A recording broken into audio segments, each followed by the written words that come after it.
Okay, good afternoon, everyone. Let's start this analytical geometry. So in analytical geometry, it is like around 40 marks out of 150, and usually two questions. One is the line, one is the circle. So we will be dealing with some such questions with line and circle analytical geometry. Okay. So the first one is including this line analytical geometry. As we can see, there is point A and coordinates of B and C are given. Then what do we have?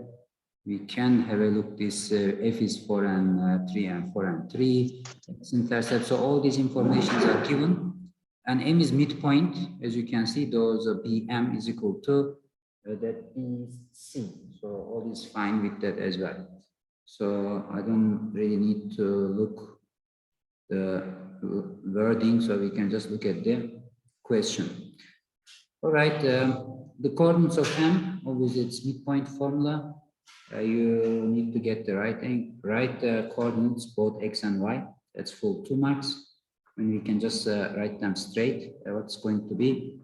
It can be, you don't need to show any working, obviously. You can just say 6 plus 8 over 2, so it's 14 over 2, 7. And 9 minus 1, it is 8 over 2. So it's 7 and 4. That's it for 2 marks. Then the equation of median EAM. So it doesn't matter, you don't know what is median. Median actually is the line from any point of the triangle. You draw midpoint to the opposite side. So in that case, you can have three medians in a triangle. From each vertex, from each corner, you can have a median from B and from C, or you can draw a median from A. So this is the one from A. Now, since we already know the coordinates of M, so I need a point, and because it's equation of a line, it's straight line equation. So if I need equation of a line, I need gradient and the point. Now, if you look at the line on the question, I already have 2 points already, coordinates of, I know coordinates of M and coordinates of F was already given, so that's enough. So I can use F and M. It's basically equation of Fm. Instead of finding equation of Am, it is same as finding equation of Fm. So we need to find the gradient and the y minus y1 after you find the gradient, m times x minus x1. Okay, we can just skip that for now. Let's see what's, and it's 4 marks. It's nice, 4 marks anyway. Next question is asking t. Now, how can we find the t? It's basically depends on our previous answer, because I know the y coordinate of A is 1, so the x coordinate is the question. So then we can just substitute y with 1 and get x. That will be the answer. Okay. And then let's see, is there any other tricky question here? What we have? Looks like a standard straight line analytical geometry questions, as you see. So the gradient of PC, we know P, we don't know P, but we know C. Again, instead of finding gradient of PC, basically we will find gradient of FC, because it's the same line. It's just finding gradient. And then we need to find the angle of inclination, that's 3.5. It's just tangent inverse. Remember, the gradient will be negative because it's a decreasing line. That's why we must add tangent inverse. We must increase it by 180 degrees. And then the last question, angle ACP. So let me just focus on that a little bit for those who may not remember. So what do we do in this gradient of beta? So beta is what?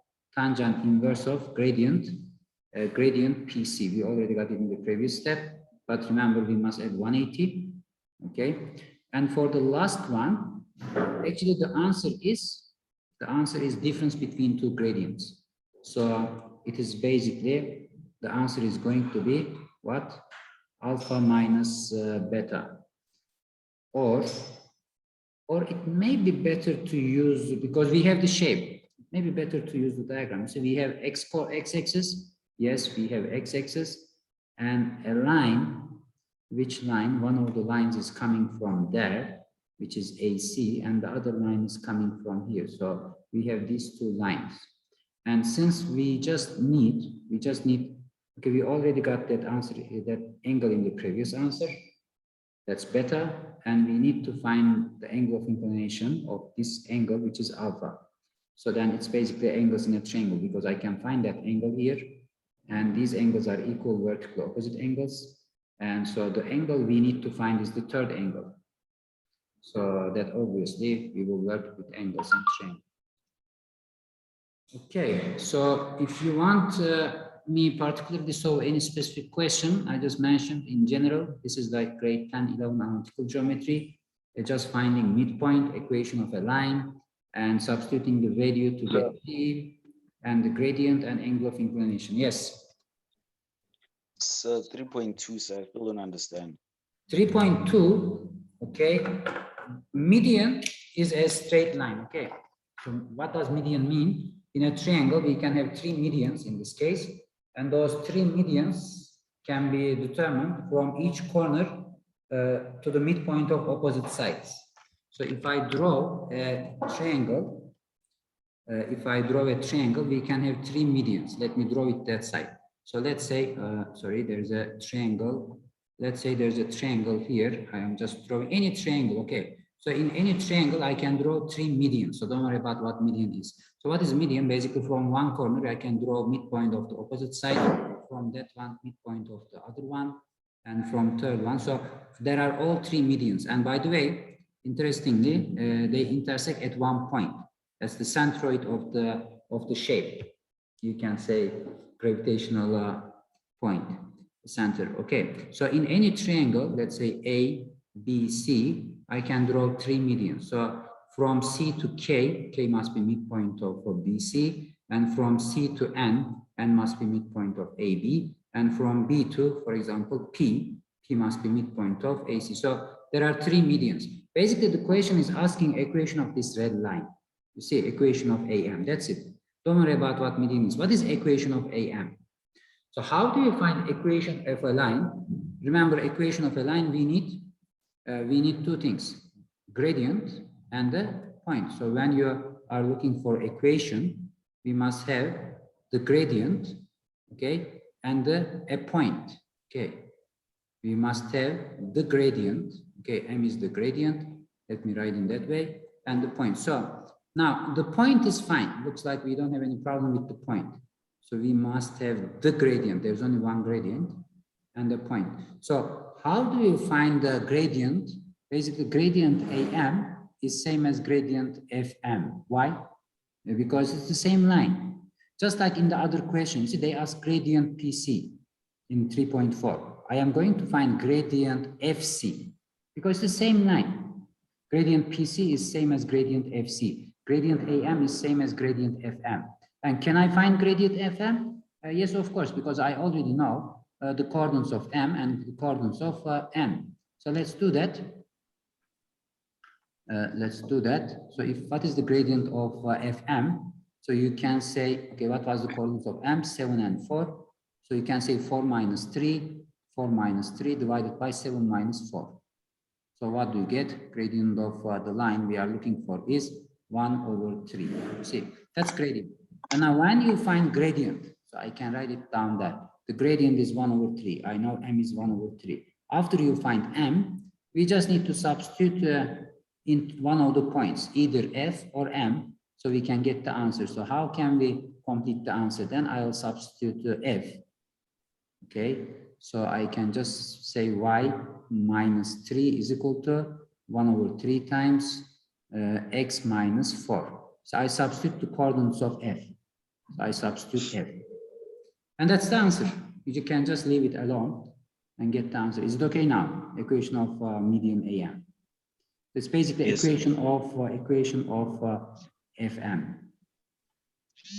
And to find T, we said you substitute 1 into the function, into the line equation, I mean, you got before in the previous step, and that's how you get T. All right, and then here, I can just say gradient of PC is same as gradient of FC. It's the same method.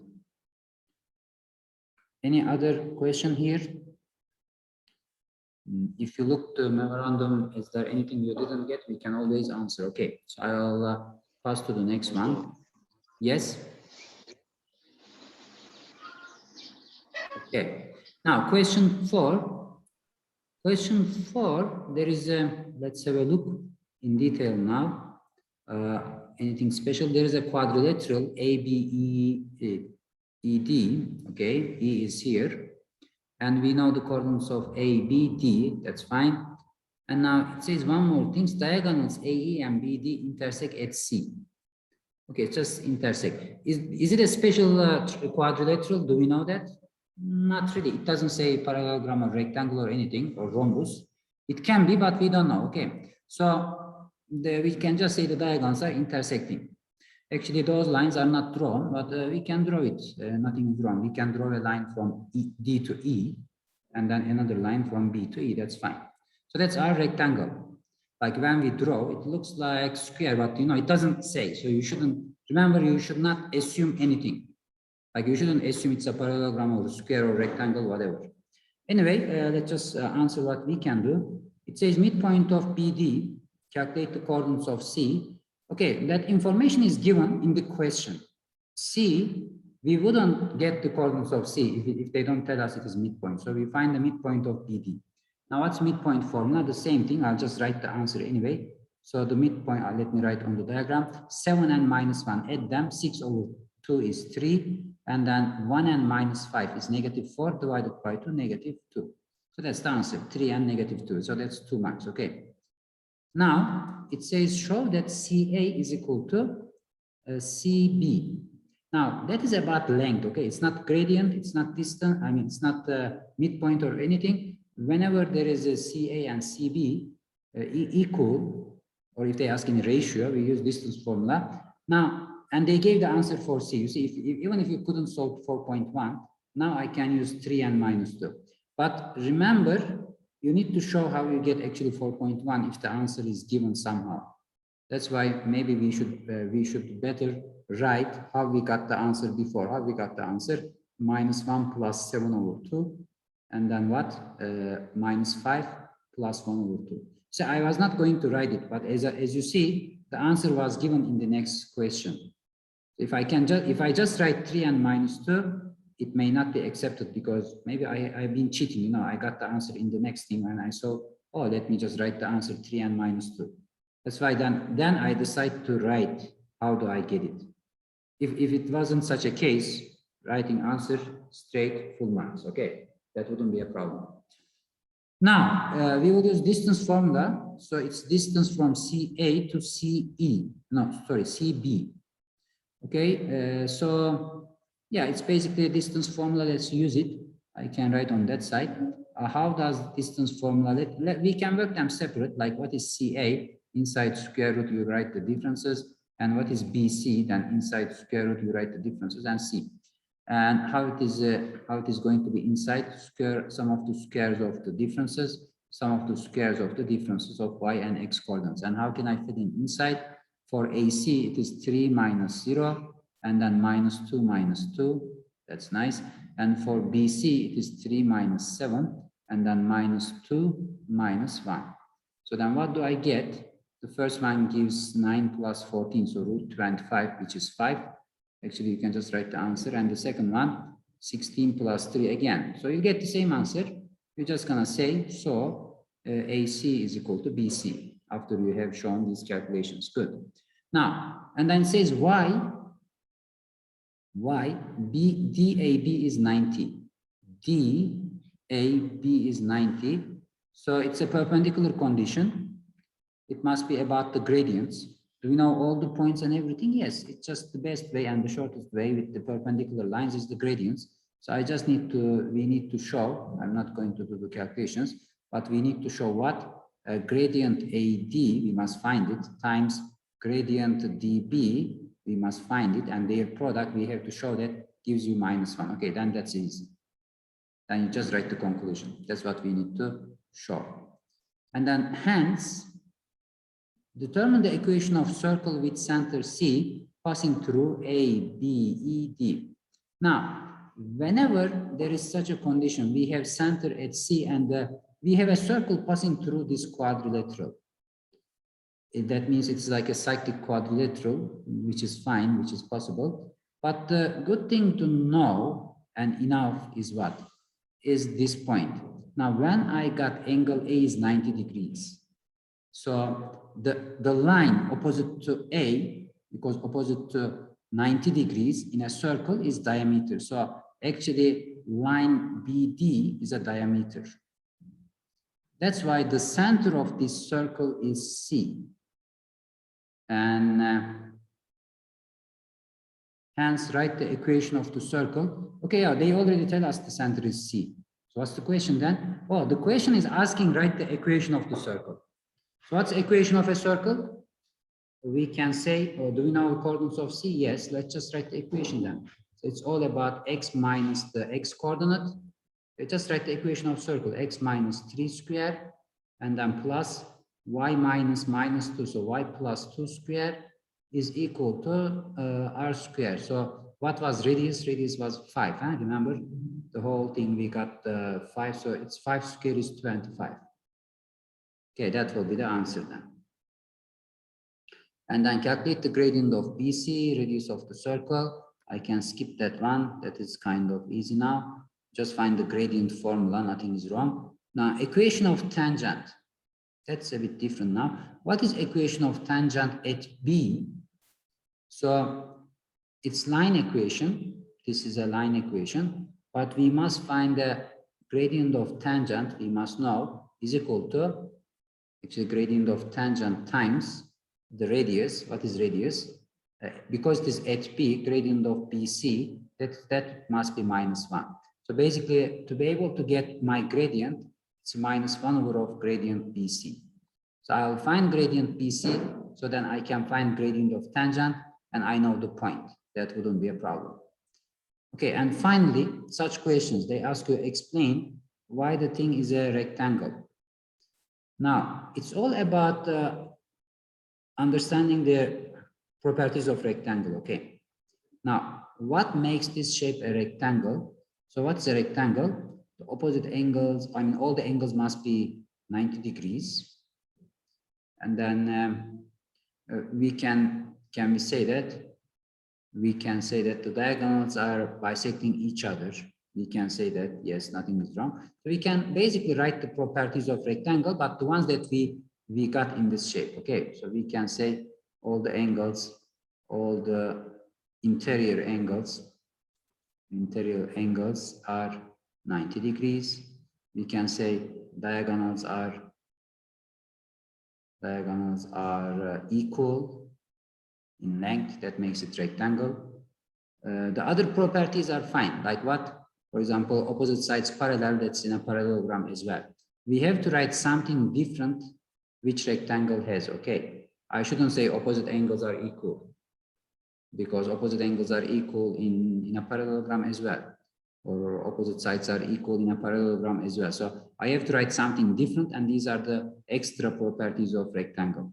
So then if necessary, then we need to show them. Like, have we got all these at the moment? For example, maybe we can find, in terms of the showing diagonals are equal, I need to find the length of AE, because that's the other diagonal. Okay, I don't know the coordinates of E, then I better work with the angles. Okay, so showing angles 90 is the way to say this shape is a rectangle. Yes. But sir, if we show all the interior angles are 90, doesn't that also prove that it's a square, sir? No, it proves it's a rectangle. To square, you need to show something more, which is what? All sides are equal. So showing all angles 90 makes it a perfect rectangle. But to be square, it is not enough reason to say angles are 90. Angles are 90 in rectangle and in square. Oh, okay, sir. Okay, but square has more. Then you need to show more to say that. And it's not all the angles, by the way. It's any adjacent angles. Like opposite angles are already 180, we know, because it is cyclic anyway, whatever. But we need, or opposite angles are equal in a parallelogram, in a rhombus. We don't need to check the opposite angles are 90 and 90. We have to check any two adjacent is enough. Like I just need to find out like AB ABE is 90. I already know A is 90 over there, or D is 90. Okay, then that will be enough. All right, so this another line, let me do a circle one, or can I, let's just go through, we can read through. If anything is important, you can tell me, okay, let's solve that. The only thing sometimes that to be able to solve, for example, 3.5, we need to solve 3.34, whatever, so that's why it's taking time to solve all of them. Let's just see, is anything different or tricky or difficult? We can have a look at part of the question. Otherwise, we can skip that. So there's a triangle given, KLM. Okay, that's 90 degrees in the diagram as we see, it's perpendicular. Looks all is fine so far. Which one, which sides do we know? We know KL. Okay, that's fine. Now the question says equation of LM. Do we know L? Yes. Do we know M? No. Okay. So now that makes a little bit tricky, this question. Why? Because to be able to have an equation, I must have a point. Okay, we have a point L and the gradient. So for gradient, I either need 2 points on the line. So do I know R? Not at the moment. Do I know M? No. So I don't have 2 points. You can find gradient. So yeah, very good. We need to, then if you don't have 2 points, then you're going to look for, is there any parallel line to LM? No. Is there any perpendicular line? Yes. So that was the fourth option. What is the fourth option? Angle of inclination. So we're going to look for 2 points or parallel line or perpendicular line or angle of inclination. But in this case, which one works here? Perpendicular line. Okay, there is perpendicular line, and can we get its gradient? Can we get the gradient of this perpendicular line, which is KR? Yes, because there are 2 points on KR. I know A, I know K. So basically, I can find gradient AK, and so that I can find gradient LM. Then I can find the equation, okay? So that's how this question can be solved. And after then, finding R is just y-intercept of the equation we already got. That's fine. And 3.3 coordinates of M midpoint, so it's just midpoint formula, looks fine. I mean, it says R is midpoint, so we know L, we know R. It's a backward of midpoint formula, we can say that way. Then equation of line parallel to this passing through K. So the idea here is parallel lines has the same gradient. Maybe we just need to be careful in finding the gradient of this line. It's about what? Leaving y alone. So how can we leave y alone? I can say 5x minus 3 is equal to 2y. So then I can tell you y is equal to 5 over 3, 5 over 2x minus 3 over 2. So gradient is 5 over 2. That's the only thing we can consider in this condition. So we can say y is equal to what? 5 over 2x and minus 3 over 2. So the gradient is 5 over 2. You go from there. Angle of inclinations, it's basically finding a tangent inverse of the gradient for KL. So KL is an increasing line. As you see, it's going up. So we don't need to add 180 this time. It's not a negative gradient. It must have a positive gradient so that you just find tangent inverse that gives you beta. Okay, tangent inverse of gradient of KL. That's 3 marks. And 3.6. Coordinates of J, if J is the point, first quadrant, that will make it a parallelogram. Okay, what properties do we use? You see, that's the order is very important here, because if we have different order, then the J can be positioned in different places. But in this case, JKLM. So KLM, J must be where it says in the first quadrant. So if we just make a line like this, maybe. So we are looking for a line like that. So then it becomes that becomes a parallelogram. So I didn't properly draw it. Looks like a parallelogram, but you can see there should be a point J over there. So that makes this shape a parallelogram. So that's my J. So how do you find that coordinates? What is the easy way?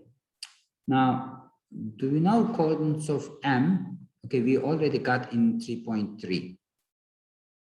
And do we know coordinates of R? We know 3.2. So we should say what the properties of parallelogram. Diagonals bisect each other.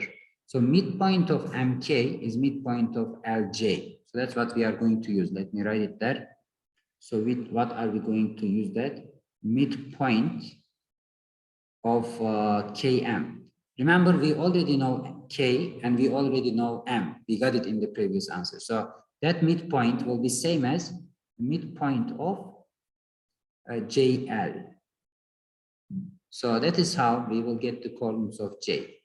All right. So that is the method. So we can get the coordinates of J. It just looks like deserves more than 2 marks, but since the other things we already got before, like M, maybe that's why it's only 2 marks. And finally, 3.7, calculate the length of the radius of circle passing through KLR. KLR. All right, this idea is same as our previous relation. What do we know? What kind of a circle passes through KLR? So that's a right angled triangle. And when there's a right angled triangle, you need to remember the condition. The perpendicular angle is always opposite to, so we had a perpendicular angle like that. So there's a perpendicular angle at R. That means the circle, yes, we can draw a circle around this. That makes the hypotenuse diameter. Okay, that will be the diameter. So they asked the radius. Basically, we just need to find distance LK. So there is my L and there is my K. Do I know them? Yes, I know them. It's basically radius is half of the length of KL. I need to find distance KL, and half of that distance will be the radius of the circle I am talking about. Okay, radius of the circle that we draw, because center is basically the midpoint of LK. They don't ask the center, they just ask the radius. So we need to find distance formula. We need to use the distance formula to find the length of KL and half of it. Okay. So looks like, again, a bit straightforward question, but some tricky parts with the gradients, angle of inclination. So let's see, what do we get next? All right, finally, there are circles, as you see, and the shapes. Let's read the information. Then if everything is already in the diagram, we can skip that. We have a circle, a smaller circle, touches the x-axis. Okay, center of the larger circle is minus 2 and 3, intersect E. CB is a tangent. Okay, that information is important. That's a tangent line. Okay, looks like we are fine with the diagram. The diagram shows us what is given extra over there. Now, what are the questions? What are the questions? Equation of the smaller circle in this form. So what I need to be able to write the equation of a circle? I need to know center and I need to know the radius. So the good thing, we already know the center. So I can tell you A is what? Minus 2. And then B is what? 3. So writing the left side of the equation is easy. But to find R, now it's the distance. Distance from center to any point, and in this case, it is like radius is distance from A to B. So I need to apply distance formula to get it. So remember the distance formula again, we write the squares and everything. Just be careful, don't make silly mistakes in solving such questions, please. So then what do we have? Minus 4 minus 2, so it's minus 4 plus 2, and then it is 5 minus 3, so 5 minus 3. So it's 2, 4, and 4. So it is root 8. So radius becomes root 8. So how can I write the equation then? Let's write x minus, okay, it's minus 2. So x plus 2 square. And then y minus 3 square is equal to square of radius, which is 8. So this is 3 marks. You're gonna write the equation of circle, smaller circle. Now, coordinates of C. Now, C is the center of larger circle, but this information is important. It's x-intercept of BC. Can I find equation of BC? I can, yes, because this tangent line. So I know the coordinate B, and I can find gradient of AB, which is perpendicular to BC. And the other thing I already know, C is on x-axis. So what will be the coordinates? It will be like x and 0. It's basically, I already know the y coordinate is 0. So we just need to find the x coordinate. You know what? The good thing, I am not going to find equation of BC. I can just write that relation. What relation? Gradient of BC is equal to, or gradient of BC times gradient of AB is equal to -1. So I was going to say -1 over gradient of AB. So that will help us. Let's write it in that way. 0 minus 5, so it's 0 minus 5 over x minus -4, so x plus 4 times, what is gradient of AB? You can say 3 minus 5, okay, 3 minus 5 over -2 minus, so it's -2 plus 4. This will be -1. So basically solving this will give me x, and then we'll get it. Okay, it's a little bit needs some simplification, and be careful with the operations here. So we have what do we have? -5 over x plus 4 times, that's -2 over 2, -2 over 2 is equal to -1. So what can we say? So as you see, one gradient is -1. That means that gradient must be 1. You can think like that. And to be able to that gradient be 1, I can just say x plus 4 must be -5. And that's why x is -9. So somehow, as long as you get x is -5, somehow that should be fine. Coordinates of C will be -9 and 0. Okay, so that operations can be done in various ways, but just be careful with getting that -9 correctly. So I got the answer without finding equation of BC. So that's another way. You can find equation of BC because C is for x-intercept. So x-intercept will give you the answer. And then area of larger circle. At this stage, the area formula of a circle is not given. What's area of a circle? Pi r square. So I need radius then, which we don't know at the moment. So what is radius? There is the length of CB. So we need to find it. C is -9. So since C is -9, as we know at this stage, I can find the distance BC, and then that will help me to find the radius. Okay. So radius of the larger circle, we need to find CB. And then after we got it, we can just find the answer for the center. Okay. So it's basically distance formula, but writing distance formula and area formula is important. So what is R, by the way? Radius will be the length of BC. You can find it, it's just distance formula. All right. So there's 4.2. You may get such questions where the circle equation is given and you need to find the coordinates of center and everything. Now, what do we do such questions? Remember that completing square method. It will just take one step. Huh? Remember the easy way? It's basically in the form of x minus something square and y minus something square is equal to r square. It's in this form. How can I fill in? So half of the coefficient of x, I will write it here, -3. And then half of the coefficient of y, I'll write it here, it's -2. Half of -2 is -1. And then -1, remember, is already on this side. It's already there. I'm not changing it. But what I do is, I need to add square of this -3, so I'll add 9. And I need to add square of that -1, so I'll add 1. I'll add the squares. So basically, that's my circle equation. You see, my circle equation becomes from here, x minus 3 square, x minus 3 square plus y minus 1 square is equal to 9. Now, if the question is asking the center, so what's the coordinates of center? 3 and 1, that's it. And if the question is asking radius, radius is √9, which is 3, that's it. Now, this last question looks maybe a little bit different. It says, will the line y is equal to x plus 1 intersect P once, twice, or not at all? So remember, the case of intersecting once makes it tangent.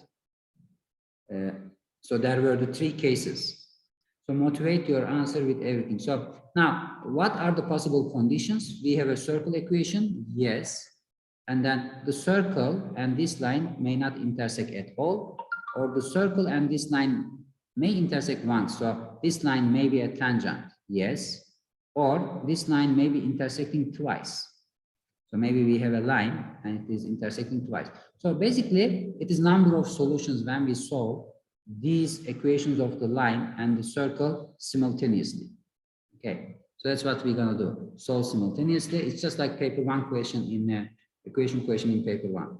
So solve simultaneously and try to get answers. So what we can say, solve simultaneously. Okay, let's say that way. Solve simultaneously. If we end up one solution, there are three possible cases. One solution, okay, let's start from two solutions because it will be a quadratic equation. Two solutions, that's twice, they intersect twice. And if we get only one solution, then that intersect once, and that means the line is tangent, by the way. And then if there is no solution, that means no intersection. Okay, so solve simultaneously. What are we going to solve simultaneously? There is linear equation, the line, and then the quadratic equation, let's say that way. So this is the circle equation and the line equation we will solve simultaneously. Okay, do we know circle equation? Yes, it was given. The line equation, yes, it's just substituting y plus 1 into the equation and solve it. So wherever there is y, so it was x squared. Instead of y, I will write x plus 1 squared and then minus 6x. And instead of y again, I will write x plus 1 again. So this is equal to negative 1. So what I did is, wherever there is y, I put x plus 1. So solve this equation, get the possible values. Actually, you can even check you can just check the quadratic discriminant as well. See, we don't really need to find the points of intersection and so on, because the question doesn't say so. The question just says determine the number of solutions and that. So let's do that way. And be careful again, please, while you're opening the brackets, so it is 2x squared plus 1. That part usually you are ending up you are actually losing some silly marks there. And then this we open the bracket, that minus as well. So what do we have? 2x squared, and then that cancels minus 6x, and then what? That plus 1 minus 1, oh, it is 0. Okay, so that's 1, that's 2, so it's 0. That's it. So we just have this equal to 0. So this shows us we can find the answers. So we can say 2x is a common factor, x minus 3. We can even find where they intersect. It is not the question, but because we already got it easier, we can just say x, when x is 3 or 2, coordinates of the two intersections. So it intersects twice. Okay, what else we could do? Let's write. We can just check discriminant. Okay, b squared minus 4ac, and show the nature of roots. Okay, so basically discriminant positive means what do we have? Intersect twice. Discriminant positive means intersect twice. So somehow you need to get that conclusion, intersect twice. Okay. So that was the question with the circle analytical geometry. As you see, it is usually altogether 40 marks out of 150, 2 questions, 1 line and 1 circle. And we are going to carry on a few more questions on this. Or if you have any particular question, you can look at closely for the questions that you want us to solve. Okay.